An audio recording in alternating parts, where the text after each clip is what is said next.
Rain drizzled over the small town of Marigold Hollow, casting a gray haze over the streets as if the sky itself mourned the passing of Lillian Morse. Her funeral, held at the modest chapel 2 blocks from the home she had quietly died in, was sparsely attended. The pews creaked beneath the weight of polite strangers and distant cousins who came out of obligation rather than affection. Lillian's 3 children, Evelyn, Daniel, and Jenna, arrived separately, each stepping into the chapel like they were entering enemy territory. Not one of them looked at the others as they passed through the double doors. The air between them was thick with unspoken words and long-nursed grudges. Evelyn, the eldest, entered first, dressed in sharp black with her jaw clenched and her eyes dry. She had always been the dutiful one until she stopped being anything at all. Years of shouldering responsibilities had hardened her, and now she sat stiffly in the front pew, arms crossed, not daring to glance behind her. Daniel arrived minutes later, late as usual, his tie loose and the scent of last night's whiskey still clinging faintly to his coat. He gave the casket a brief, almost apologetic nod before slumping into a pew near the back. His silence wasn't reverent, it was defensive, a shield against the shame that had followed him for years. Jenna was last, slipping in quietly just as the service began. She wore oversized sunglasses and kept her head down, as though hiding from a camera that wasn't there. Her hands trembled slightly as she adjusted her coat, not because she was cold, but because she hadn't seen her siblings or spoken to her mother in nearly 6 years. The minister spoke kindly but generically, clearly piecing together a eulogy from scraps of second-hand stories. There were no anecdotes from the children, no fond memories offered aloud, only the hollow echo of rituals and the quiet tapping of rain against stained glass. When the service ended, the siblings stood awkwardly near the exit, facing one another for the first time in years. A fragile silence stretched between them. "So," Evelyn said, breaking it. Her voice was low, measured. "Are we pretending to care now, or do we wait until the reading of the will for that?" Daniel scoffed. "Nice to see you too, Eve." Jenna gave a brittle laugh. "Can we not do this here?" Evelyn's eyes narrowed, but she said nothing more. The funeral had ended, but the reckoning was just beginning. As they stepped out into the rain, none of them looked back at the casket. Not because they didn't care, but because looking back meant facing everything they had chosen to forget. 3 days after the funeral, the Morse siblings found themselves sitting stiffly in the mahogany-paneled office of Gregory Bellamy, their mother's longtime attorney. The heavy scent of leather-bound books and aged paper lingered in the air, along with the uncomfortable awareness that none of them belonged here, not anymore. They sat in silence, the tension so thick it seemed to crackle. Evelyn kept tapping her polished heel against the wooden floor, Daniel slouched with his arms crossed tightly, and Jenna flicked through her phone, pretending not to notice the awkward stillness. None of them had spoken since the funeral. Mr. Bellamy cleared his throat and folded his hands over a stack of thick envelopes. His silver-rimmed glasses glinted under the desk lamp. "Your mother left specific instructions that this part of her estate not be handled remotely. She wanted you here, together." "She had a sense of humor," Daniel muttered, earning a sharp glance from Evelyn. Mr. Bellamy didn't smile. "There is no traditional distribution of assets." Instead, Lillian left a plan. He opened a wooden box and drew out 3 sealed envelopes, each marked with the name in Lillian's elegant handwriting. Evelyn, Daniel, Jenna. "No money?"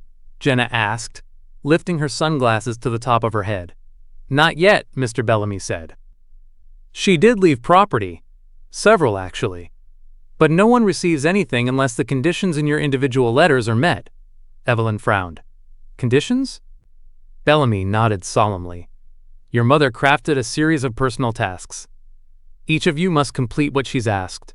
Only then will her full wishes be executed." Daniel leaned forward. "So we're what? Contestants in some emotional obstacle course?" "She believed healing could only happen through action," Bellamy said. "She also recorded a video message. You'll watch it together before opening your letters." He reached into the box again and retrieved a flash drive, which he inserted into a small monitor. The screen flickered, and there she was, Lillian Morse, framed against the backdrop of her old kitchen. She wore her favorite lavender sweater and a faint, knowing smile. If you're watching this, her voice began, soft but steady, then I'm gone, and you're sitting there wondering what I've done. You may be angry, you may not care at all. But this is my final gift. I didn't raise you to drift apart, but life happened and I let too much go unspoken. I can't fix what we've lost, but I can nudge you toward remembering who you were and who we were once. Her smile faded slightly. This isn't about punishment. It's about love. And maybe a little stubbornness. If you want what I left behind, you'll have to earn it by facing yourselves and each other. You'll find what you're looking for, just not in the way you expect. The video faded to black, and silence reclaimed the room. No one moved. Mr. Bellamy slid the envelopes across the desk. You may open them now.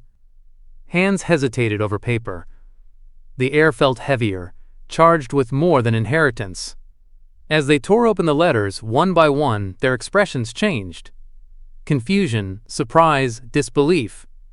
Lillian had left them more than instructions. She had left them a mirror and a map, but the journey ahead would cost them far more than they imagined. The house stood at the edge of Sycamore Street, its pale yellow paint faded and cracked like dry parchment, shutters hanging askew, and ivy creeping up its stone foundation as if trying to reclaim it. The Morse family home, once filled with the sound of piano music, bedtime stories, and Lillian's humming, now looked like a ghost of itself. This place should have been condemned, Daniel muttered as he stepped out of the car, crunching gravel beneath his boots. Evelyn was already at the front gate, arms folded, her expression unreadable. It's still standing. That's more than I expected. Jenna trailed behind them, oversized designer bag slung over one shoulder. This isn't a challenge, it's a punishment. According to Lillian's letter, the first step of their inheritance was deceptively simple. Spend one weekend together in the house you grew up in. No phones, no distractions. Just the past, waiting to be remembered. A key had been taped to the inside of the letter. No further instructions. They stepped inside hesitantly. The air was thick with dust and time. Furniture lay beneath white sheets like sleeping ghosts. The grandfather clock in the hallway had stopped at 3:47. No one knew when. Everything felt frozen, preserved, but just barely. Daniel wandered into the living room and yanked the sheet from the sofa. A cloud of dust exploded into the air, making him cough. Well, at least Mom didn't ask us to redecorate. She might, Evelyn said under her breath as she peeled back another sheet, revealing the battered coffee table where they'd once played board games, and later fought over who got the last piece of pie. The kitchen still smelled faintly of cinnamon and lemon, Lillian's signature scent. A note taped to the fridge read in her neat handwriting. Some things are worth remembering. Some things you must choose to forgive. As they explored, pieces of their childhood surfaced like landmines. A chipped mug labeled Number 1 Mom, a faded height chart on the kitchen doorway, each name scrawled in childish handwriting. A shoebox of Polaroids tucked behind the couch, showing smiles they barely remembered offering. That night, the three siblings camped out in their old rooms. Evelyn returned to her tiny, perfectly organized childhood bedroom, still lined with faded ballet posters. She sat on the edge of the bed and stared at the wallpaper, tracing the edges of peeling stars. Down the hall, Jenna curled up in her old bed, clutching a dusty stuffed rabbit she hadn't known still existed.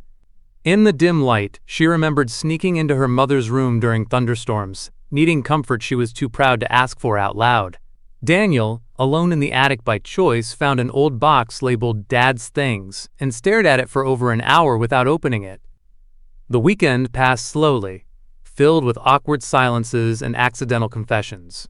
They cooked meals together out of necessity and for the first time in years sat at the same table. No arguments, just quiet, uneasy peace. On Sunday night, Jenna found an envelope tucked into the folds of an old couch cushion. It wasn't part of the will, just a note in Lillian's handwriting. If you're reading this, it means you stayed.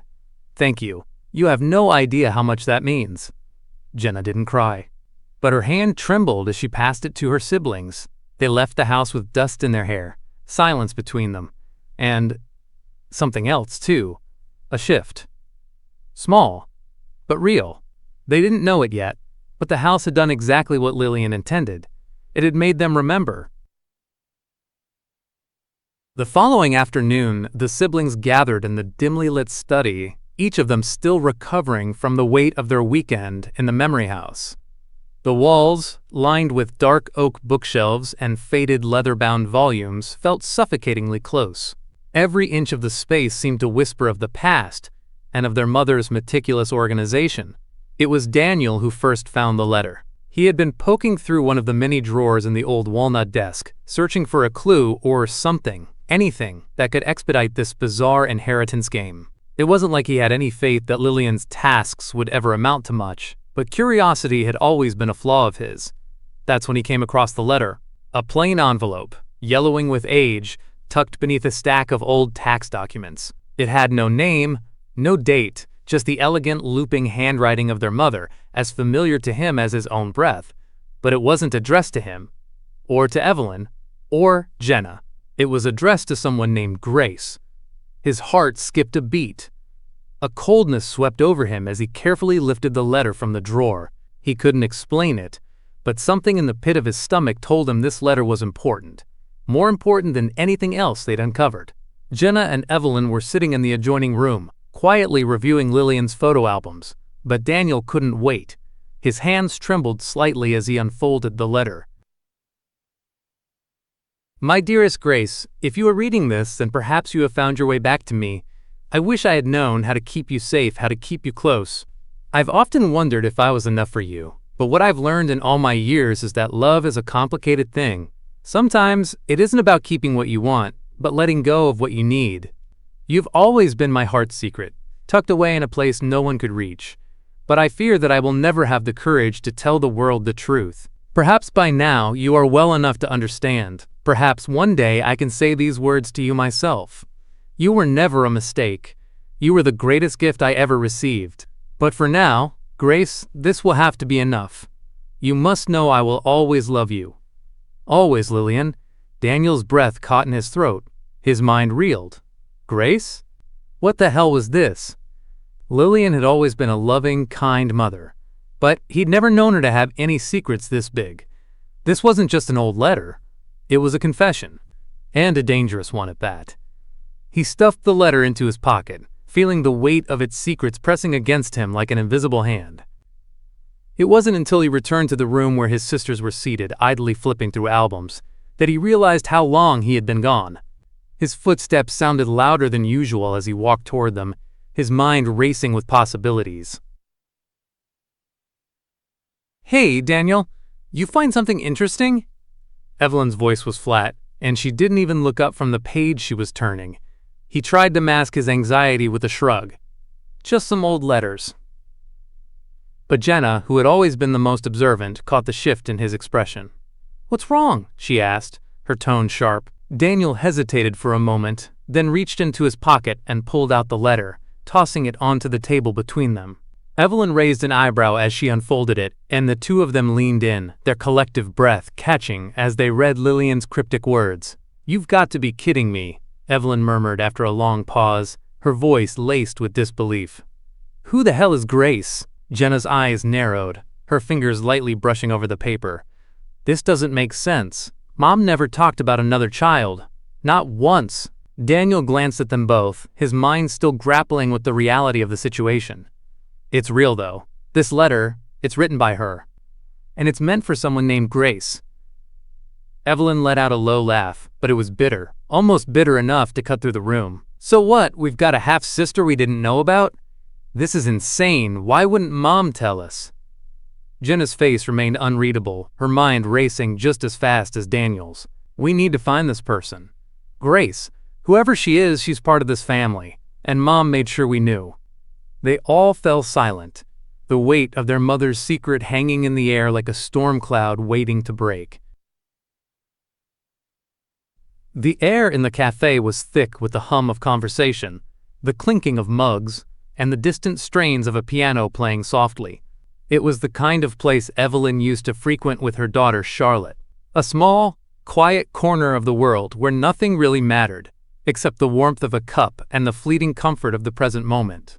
back when everything had felt right. But now, as she sat in that same cafe staring out the window at the gray, rain-drenched street, it felt like the world had shifted, just out of reach. Her fingers drummed nervously on the edge of her coffee cup, even though she had no intention of drinking it. It had been sitting there, untouched, for nearly an hour. She hadn't spoken to Charlotte in over 5 years. The memory stung sharper than she cared to admit. How had it come to this? How had their once close relationship fallen apart over something as simple as pride? Evelyn couldn't even remember the exact moment it happened. Maybe it was when Charlotte had announced she was pregnant, without telling her first. Or maybe it was when Evelyn had become so wrapped up in her own ambition, in the life she had built after her divorce, that she had forgotten to be the mother her daughter needed. Evelyn had pushed Charlotte away, convinced that cutting ties would protect her from the messiness of being too close, too vulnerable. But none of that mattered anymore. Lillian's will had made it clear. Her challenge for Evelyn was simple, yet impossible. Confront your estranged daughter, ask for her forgiveness, and give your own. Evelyn hadn't agreed with the terms. She'd fought it tooth and nail. She didn't need forgiveness. She didn't need anyone. She had built a life on her own, a life that was solid, secure. But deep down, she knew that Lillian was right. And this challenge, however painful, was the one thing that might finally give her a chance to mend what she'd broken, if it wasn't too late. The door jingled, and Evelyn's heart skipped a beat. Charlotte stepped in, her face as unreadable as Evelyn remembered it. She was older now, her features sharper, her once soft expression hardened by years of distance and resentment. Her eyes, though, were still the same, sad and searching, but never meeting Evelyn's. Evelyn stood up before she could second-guess herself, her heart pounding as Charlotte's eyes flicked to hers. "Charlotte," Evelyn said, the word tasting foreign on her tongue. Charlotte didn't respond at first. She simply walked past her, heading toward the counter as though nothing had changed, as though there hadn't been a gaping hole between them for half a decade. "Charlotte." Evelyn's voice was firmer now, desperate for connection. "Please." Charlotte froze for a moment, her shoulders stiffening before she turned slowly, her eyes narrowing. "You've got something to say, Evelyn? Go ahead, I'm listening." Her tone was flat, but there was something underneath it. Anger, yes, but also something like exhaustion. Evelyn swallowed hard, her mind whirling. What was she supposed to say? She hadn't prepared for this moment. There was no script, no rehearsed speech. She took a breath, the words tumbling out before she could stop them. I was wrong. I was too proud to admit it before, but I've been thinking about it. And I should have never pushed you away. I should have been there when you needed me." Her voice cracked on the last part. She hadn't realized how much she needed this, needed to say it until now. Charlotte's gaze softened, just a fraction, but the walls were still there, still thick and unyielding. "You were never there, Evelyn. And when you were, you didn't even try. You made your choices, and I made mine." "I know." Evelyn's voice was barely above a whisper now, her chest tightening. "I was selfish. I thought I knew what was best for you, and I pushed you away when you needed me the most. I'm sorry." The silence stretched between them like a chasm, but this time, it didn't feel like a barrier. It felt like a possibility, the faintest glimmer of a bridge. Charlotte took a deep breath, her eyes flicking over Evelyn's face, as if searching for the truth in her expression. "And what about forgiveness, Mom? You really think I can just forgive you after everything?" "I'm asking for it," Evelyn said quietly, "because I don't want to live with this distance anymore. I can't change the past, but I can try to be better, if you'll let me." There was a long pause. Charlotte's eyes seemed to flicker with emotion, the edges of her anger slowly dissolving into something softer, something more fragile. She didn't speak at first, but her lips trembled. Finally she spoke, her voice low. "I don't know if I can forgive you, Evelyn. Not yet. But I want to try." Evelyn's heart swelled, a mixture of relief and sorrow flooding through her. "That's all I ask." For the first time in years they sat together, not as mother and daughter in the roles they had played for so long, but as two women, scarred by time but still capable of healing. There was no final resolution, no grand, cinematic reconciliation, but the first step had been taken, and in that moment, it was enough. Jenna had never been the kind to linger on the past. She was too busy with her career, too consumed by the demands of her fast-paced life, to let anything or anyone drag her down. But there was something about this house, this family, that had a way of digging up memories she had long buried beneath the shiny surface of her success. She stood now in the middle of the living room, staring at an old photograph of herself in a white dress, standing beside a man with a tight smile and an arm around her waist. She remembered that day, Vance's face gleaming with pride as they posed for the camera, their future ahead of them, full of promise. That future, of course, had never materialized.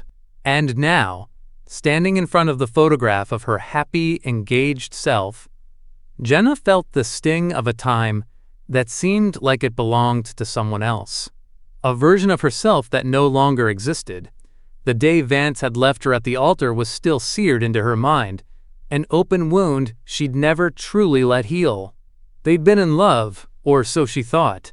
Or maybe she'd just convinced herself they were because it was easier than facing the cold truth of the relationship she'd built.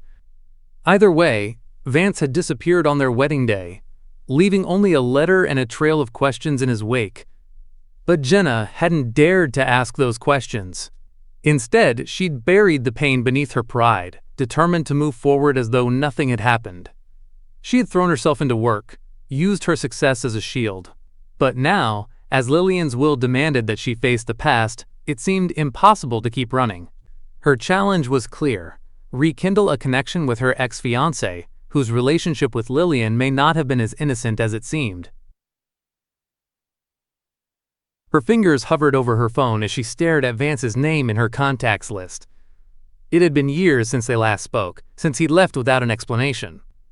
Jenna had moved on, or at least she told herself she had. But this task, this strange call to reconnect, forced her to confront what she'd never allowed herself to ask. With a deep breath, she hit dial. The phone rang for what felt like an eternity before a familiar voice answered. "Jenna?" It was Vance. His voice was unmistakable, though it sounded older, more distant than she remembered. He had always been good at sounding calm, collected, even when everything around him was falling apart. "Vance," she said, the words slipping from her lips before she could stop it. Her heart hammered in her chest as she tried to steady herself. I need to talk to you." "Can we meet?" There was a brief pause on the other end of the line.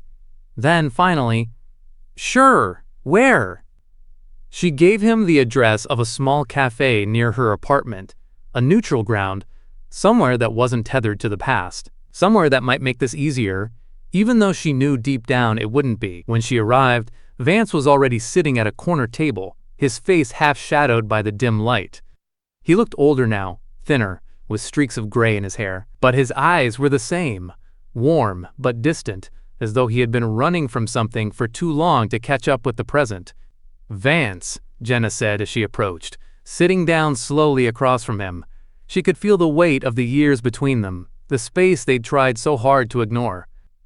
He looked at her with a half smile, but it didn't reach his eyes. "It's been a long time." "Yeah," she replied, her voice tight. "It has." There was an awkward silence between them before Vance finally spoke again. "I'm guessing this isn't just a casual catch-up. You didn't call me for small talk." "No," Jenna said, shaking her head. She felt the tension in her shoulders, her body stiff as she struggled to find the right words. "I don't really know how to start. But Vance, I need to understand what happened. Why you left, why you never came back." His face hardened slightly, and for a moment, Jenna thought he might get up and walk out. But then he exhaled slowly, leaning back in his chair. "You really don't know?" he asked, his voice low, almost sad. Jenna's heart skipped a beat. She wasn't sure what she expected, but this wasn't it. "What do you mean?" Vance's eyes darkened as he met her gaze. "Jenna, your mom, Lillian. She wasn't just your mother, she was my mother too. At least, for a while." The words hit her like a punch to the stomach. Jenna blinked, unsure if she'd heard him correctly. "What are you talking about?" Vance leaned in slightly, his voice dropping to a whisper. "I'm the son Lillian never told you about." The world seemed to tilt beneath her. Jenna recoiled as if he had slapped her. "What the hell are you saying?" "I'm saying that I'm Grace's brother," Vance continued, his eyes never leaving hers. "And the reason I left you was because I couldn't continue the lie. I couldn't keep pretending everything was okay when I knew the truth. You were a distraction, Jenna. A beautiful distraction, but a distraction all the same." Jenna sat back, her mind reeling.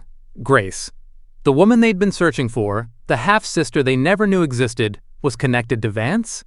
And that meant Lillian had kept this secret all these years. "Why didn't you tell me?" Jenna whispered, her voice trembling with disbelief. "Why didn't you say anything? We were supposed to get married." "I know," Vance replied softly, "but I couldn't. I couldn't be a part of that life anymore, not when I knew the truth. Not when I knew who I really was." Jenna's heart thudded painfully in her chest.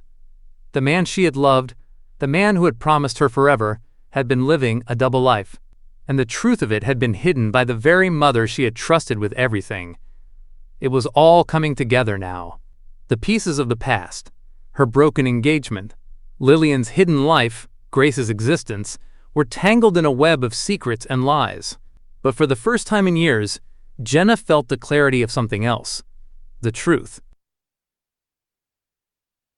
The moment Jenna stepped into the coastal cottage, a strange weight settled in her chest. The air smelled different here, salty, briny, as though it had absorbed the stories of the ocean itself. The wooden floor creaked beneath her feet, and the sunlight streaming through the windows seemed to be both inviting and oppressive, as if the house were holding its breath, waiting for something. Grace stood by the window, her silhouette bathed in golden light, her back to the door. The way she moved, so quietly and purposefully, reminded Jenna of someone who had been hiding for far too long. The woman had an aura of both strength and fragility, as if she had carried too many burdens for too many years. For a long time, they both stood there, not speaking. Jenna's thoughts were a whirlpool of confusion and disbelief. Grace was real, and she was here, her half-sister, the woman Lillian had kept hidden from the family. The woman who had been part of their mother's life in a way none of them had ever known. Finally, Grace turned, her expression unreadable. She had the same eyes as Vance, dark and piercing, but there was something softer about her, something gentler. But it didn't make the truth any less impossible to grasp. "You've come," Grace said simply, as if there had been no years of separation between them, no unspoken history that should have been filling the silence. Jenna didn't know what to say. She had so many questions, so many feelings crashing together, but she didn't know where to begin. She felt like a stranger in her own life, like she was standing on the edge of a cliff with nothing but fog below. "I don't understand," Jenna finally managed to say. Her voice was shaky, raw from everything that had been uncovered in such a short amount of time. I don't understand how this could be true. Why didn't Lillian ever tell us about you?"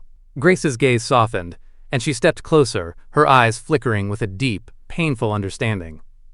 "Because it wasn't easy for her, and it wasn't easy for me either. There was a time when we were close, when she was the one person who made me feel safe." Jenna's pulse quickened as Grace's words settled in her chest. There was something tragic in the way Grace spoke about Lillian, as though the bond between them had been broken by forces far beyond their control. "I didn't ask for this," Grace continued, her voice quiet, but there was an underlying steel in it. "I didn't ask to be hidden, but when things fell apart, when I was sent away, well, Lillian didn't have much choice. She had her own family, her own life to protect." "Sent away?" Jenna's mind raced. "What do you mean, sent away?" Grace hesitated, glancing toward the window as though seeking the right words. "I was a child, a teenager, really. But I wasn't Lillian's biological daughter. I was someone she took in when things were bad, when my real family couldn't, or wouldn't, take care of me anymore. She saved me, for a while. But I had to leave." Jenna's heart twisted. She could see it now, the picture Grace painted of a young girl, lost and alone, finding shelter in Lillian's arms. A mother who had given her heart to a child who wasn't even hers by blood. The layers of Lillian's love and sacrifice were becoming clearer, yet at the same time, the secrets and betrayals were only multiplying. "Why did she let you go?" Jenna asked, the question feeling like a knife lodged in her throat. She didn't want to know this. She didn't want to hear about a life that had been hidden from them all. But she had to. She had no choice but to understand. Grace met her gaze, her eyes filled with a sorrow that made Jenna's heart ache. Because she had no other choice. You see, I was never meant to stay with her. Not forever. And when the truth about my past came out, when my biological family came looking for me, she couldn't keep me without risking everything. Without risking you. Jenna's mind spun. The idea that Lillian, her mother, had made a choice to keep her own family safe at the cost of Grace's heartache was almost too much to comprehend. But it explained so much: the secrecy, the distance between them, the unanswered questions. "I don't know what to say," Jenna admitted, feeling utterly overwhelmed. She had so many feelings, so many emotions rising to the surface all at once. Confusion, betrayal, sorrow, but also something else, something she hadn't expected. "I'm not asking for your forgiveness," Grace said, her voice gentle. "I'm just telling you the truth, and I understand if it's too much. But I've lived with the weight of this secret for a long time. It's not just your mother's burden, it's mine too." Jenna felt something shift in her chest, something that had been closed off for so long. She had been angry, confused, and resentful for years. Angry at Lillian for keeping this secret, angry at Vance for his part in it, angry at herself for never seeing the bigger picture. But now, as Grace's words settled in her mind, she realized that anger had been a shield that had kept her from feeling the deeper hurt, the hurt of knowing her mother had tried to protect her, but in doing so, had caused so much damage. "I don't know what to do with all this," Jenna whispered, almost to herself. "I don't know how to make sense of it." Grace reached out, placing a hand on her shoulder in a gesture of solidarity. "You don't have to make sense of it all right now. It took me years to understand. But I'm here now, and maybe that's a place to start." Jenna closed her eyes for a moment, allowing herself the briefest reprieve from the whirlwind of emotions swirling inside her. When she opened them again, she saw something new in Grace's eyes. Not just pain, but something else. Hope. And Jenna realized, for the first time in a long time, that perhaps this wasn't just about unraveling the past. Perhaps it was about beginning again. About finding a way to rebuild what had been lost. The siblings sat around a heavy oak table in the office of Lillian's lawyer, the same table where they had received the letters and tasks that started this journey. Evelyn's eyes were red from crying, Daniel tapped his foot anxiously, and Jenna clutched the deed she'd found in Grace's cottage like it might vanish if she let go. Grace sat apart from them, quiet and calm, unshaken but clearly aware that she was the fault line in a family already cracked wide open. Mr. Gallagher, their mother's longtime attorney, looked older than he had just weeks ago, his suit rumpled and his brow creased. "I know this has been a complicated process," he began, choosing his words with care. But Lillian believed this was the only way to truly pass on what mattered. He slid 2 folders across the table, one marked Morse Family Trust, the other Final Addendum. Then he passed out a set of keys. "There is no cash inheritance. No stocks, no bonds. Your mother sold everything liquid years ago and put it all into preserving 2 properties, the family's old home, the memory house, and the coastal cottage." Daniel looked ready to explode. "She gave away all the money and left us a house that's falling apart and another one she handed over to a stranger?" Mr. Gallagher didn't flinch. "Grace is not a stranger to your mother, nor, by legal designation, to you." He opened the folder marked Addendum and read aloud. "To my children, I know money is what brought you here. I don't hold it against you. But if you want to inherit what truly matters, you'll have to decide together who belongs in this family and who doesn't. Grace is listed on the deed not as a guest, but as a daughter. Everything, both houses, the land, and the trust is split 4 ways. Nothing can be sold, transferred, or profited from unless you all agree, unanimously, to welcome her." Silence dropped like a guillotine. Evelyn stared at the papers as if they might morph into something more palatable. "She's asking us to vote on whether Grace belongs. Jenna shook her head slowly. No. She's forcing us to look at ourselves, to ask whether we're still the kind of people who would shut someone out, even after everything. Daniel let out a bitter laugh. This is a manipulation. Classic Lillian. One last game from beyond the grave. Grace finally spoke, her voice steady but soft. I don't want anything from you. I didn't come here expecting a house or money. I came because I needed to know if what I shared with Lillian meant anything. To her. To you. The words hit harder than any legal clause. Because in that moment it became clear. The real inheritance wasn't the properties or the trust.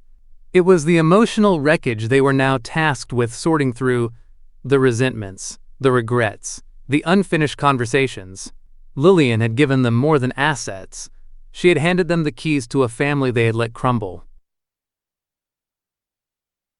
You know what I think? Evelyn finally said, her voice trembling but resolute. This was her final gift. Not punishment. A chance to fix something we didn't even realize was broken until it was too late. Daniel remained silent, arms crossed, torn between pride and a gnawing discomfort he didn't want to name. Jenna, meanwhile, looked at Grace. Not with suspicion, but with something new. Recognition. Maybe even acceptance. Mr. Gallagher closed the folder. You don't have to decide today. But until all four of you sign the agreement to move forward together, nothing will move. Not the trust. Not the property. Not even the maintenance bills. They all laughed a little at that tired, unsure laughter, but it broke the tension. As they filed out, each carrying the weight of their own thoughts, Grace lingered behind, her hand brushing the doorframe like it was a threshold between her old life and a new, uncertain one. Outside, the sky was turning a soft gold, the same gold that had spilled into Lillian's cottage the day Jenna arrived.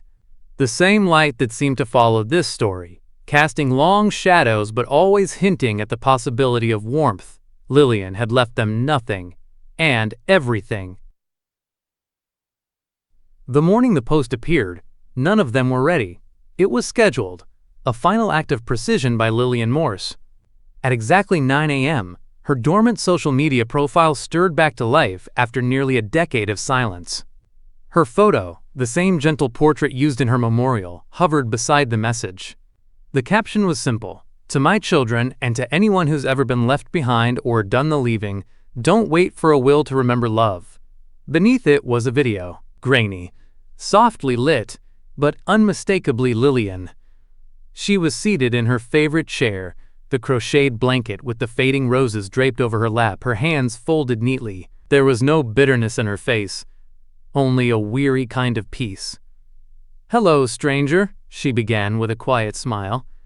If you're seeing this, I'm gone, but maybe you're still here.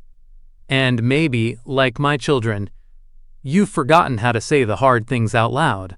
So I'll start. In the video, she told her story, not just of estrangement, but of love that turned to silence, and silence that hardened into absence. She spoke about Daniel's quiet departure, Evelyn's walls of steel, Jenna's cold feet before her wedding. She admitted her own faults too: pride, stubbornness, the unwillingness to beg for love she had once given so freely. I wanted to be missed while I was alive, she said. Not just mourned when it was too late. But Lillian didn't scold, she confessed. She forgave. She reached out through the screen to a world she no longer inhabited and offered something braver than blame: vulnerability. The post went unnoticed for an hour. Then a comment appeared. This is my mother. We haven't spoken in 5 years. I'm calling her now. Then another. I never told my father I forgave him. He died last winter. I wish I'd seen this then. By noon, the video had been shared over 100,000 times. By evening, over 1 million. It was reposted to grief groups, parenting forums, family therapists' pages. Celebrities began quoting lines from it. Hashtags bloomed. Hashtag letters from Lillian. Hashtag don't wait. Hashtag family is work. Television segments featured it. Morning shows debated it. And tucked inside that viral hurricane were 3 siblings, Evelyn, Daniel, and Jenna, watching their mother become a mirror for the world. It was uncomfortable, beautiful, surreal, Evelyn sat at her kitchen table, rereading the comments while her daughter napped in the other room. She wiped tears from her eyes, not out of sadness, but out of recognition. The same words she'd spent years avoiding were now echoing across the globe. She wasn't alone in her failure, or her longing. Daniel watched quietly from his apartment, the screen flickering against his face in the dark. He didn't click like. He didn't comment. But for the first time in a long time, he felt the ache to be something more than the son who left. Jenna was different. She posted a comment under the video, her real name and all. "I'm one of Lillian's children. She didn't leave us money, she left us this. If you've got someone you haven't spoken to, start small. Start awkward. But start." Her comment was pinned, then featured by news outlets. Messages began pouring into her inbox, thousands of them, some angry, some grieving, but most grateful. And then, quietly, something unexpected happened. A woman in Wisconsin shared the post and tagged her estranged sister. A man in Brazil sent it to his mother after 10 years of silence. A grandmother in Ohio showed it to her grandson, who had locked himself in a room after his parents divorced. Lillian's voice traveled farther in death than it ever had in life, and what she left behind wasn't just a message to her children. It was a lifeline to strangers everywhere who thought love was past saving. For Grace, watching the post go viral felt like a door cracking open. The world was starting to see the woman she had known all along. Flawed, yes, but fierce in her love. Misunderstood, but never malicious. A mother not just by blood, but by heart. The four of them, Evelyn, Daniel, Jenna, and Grace, found themselves connected not by property or DNA, but by something far stranger and stronger. A mother's final story. And the millions who were listening. It was early autumn when the memory house came alive again. The white paint had been refreshed, the porch swing restrung, overgrown weeds were cleared from the garden beds, and faded photos of a once vibrant family were now framed on the walls again, no longer hidden in boxes, no longer gathering dust. There was laughter in the kitchen, music in the living room, and the unmistakable aroma of Lillian's famous rosemary chicken drifting through open windows. The reunion was not grand, it was intimate, intentional. Evelyn arrived first, hand in hand with her teenage daughter Maya, whose shy glances around the house were matched only by her mother's nervous energy. Evelyn hadn't been here in years. Not since the fight. Not since the door slammed and the silence began. But now, stepping over the threshold, she felt the weight lift, bit by bit, as if the house itself forgave her just for coming back. Daniel showed up next, sleeves rolled up, a bouquet of wildflowers in one hand and a caramel pie, his mother's favorite, in the other. He didn't say much at first, just nodded, placed the flowers in a dusty vase, and helped set the table. He wasn't ready for big words. But he was here. That was his apology. Jenna came last, with Grace by her side. The sisters walked up the path together, two women bound by blood and love, by wounds and healing. There had been tension at first, after the will, the trust, the legal mess of defining what family meant. But something had shifted. Grace hadn't pushed. Jenna hadn't pulled away. They simply allowed space for something to bloom, slow and cautious, but real. Inside, the house hummed with quiet reconciliation. Maya showed Evelyn a childhood photo she'd found. Evelyn at 14, holding baby Jenna. "You used to smile like this?" Maya asked softly, and Evelyn, eyes wet, only nodded. Daniel wandered into the garage and discovered a box of cassette tapes, Lillian's favorite records. He played one, the scratchy tones of Sam Cooke filling the air. It was the same music that used to lull them to sleep in summers long gone. He turned up the volume. Just a little. Grace stood in the backyard alone for a moment, looking out over the garden where Lillian once taught her how to prune roses. She ran her fingers along the trellis and smiled. She had been the outsider once. Now she was woven into the story, no longer a footnote but a chapter. And then, as the sun dipped low and bathed the house in golden light, they all gathered around the table. No speeches, no ceremony, just hands passing plates, laughter warming the walls, a toast raised to "what's next?" not "what was?" At the center of the table sat a simple wooden box, carved with lilies. Lillian's ashes. No one had known quite what to do with them until now. So they placed her where she always belonged, at the heart of her home, in the middle of the people she had fought so hard to pull back together. There were still wounds, still long roads ahead. But in that moment, there was peace.